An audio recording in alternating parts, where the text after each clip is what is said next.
Jacques-Olivier Meyer, vous intervenez régulièrement au sein du pôle évolution professionnelle, notamment à travers des conférences sur l'expatriation et sur comment rentrer en France. Alors, j'ai une question. Finalement, je suis à l'étranger, ça se passe pas si bien. On me demande de rentrer. Qu'est-ce que je dois faire?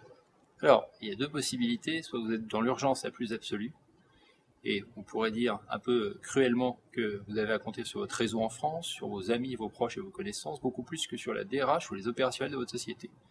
Soit on vous donne un certain délai de prévenance, et ce délai de prévenance doit être utilisé pour utiliser les ressources de votre société en France, et elles seront évidemment plus faciles à utiliser dès lors que vous aurez conservé le contact, géré votre réseau, jardiné votre réseau au fur et à mesure de votre mobilité internationale, et non pas au moment strictement du retour, où il y a assez peu de chances finalement qu'on se rappelle de la qualité de votre intervention. Le chiffre à retenir en matière de retour, c'est que 25% des expatriés qui rentrent ratent leur retour et quittent leur entreprise dans les 2 ans qui suivent ce retour.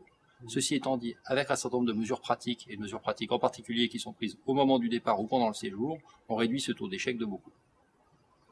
Et alors, à l'inverse, est-ce que c'est bien raisonnable, avec la crise actuelle, de vouloir s'aventurer à l'étranger?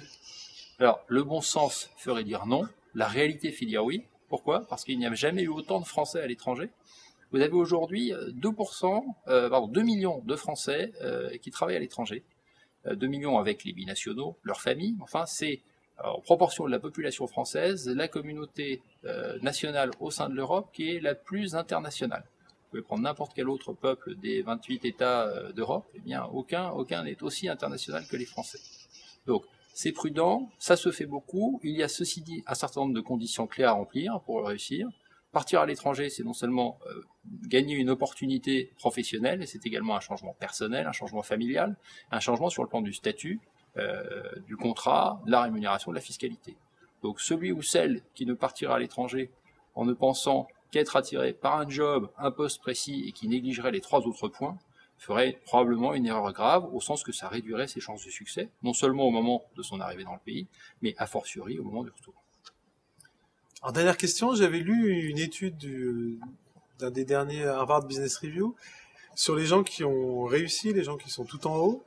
Et en tout cas aux États-Unis, il semblait que l'expatriation ne servait pas à grand-chose, en tout cas aux États-Unis, pour arriver au top. Pourquoi? Parce que quand on est à l'étranger, on perd les contacts de la maison mère qui sont bien utiles pour pouvoir évoluer. Alors qu'est-ce que vous en pensez, vous? Alors, cette étude que je n'ai pas lue est parfaitement exacte. Mhm. Pourquoi? Parce que la différence entre ceux qui réussissent et ceux qui connaissent moins de réussite, voire ratent leur expérience internationale, c'est le réseau, c'est la capacité à gérer le réseau, et c'est justement ce que permettent notamment les alumni de l'ESCP, qui ont un certain nombre d'interventions, de pratiques, de cultures et de séminaires qui permettent de gérer son réseau en France comme à l'international. Donc, mon mot de conclusion, ça tendrait à dire profitez-en. Eh ben merci, c'est un Merci. excellent mot.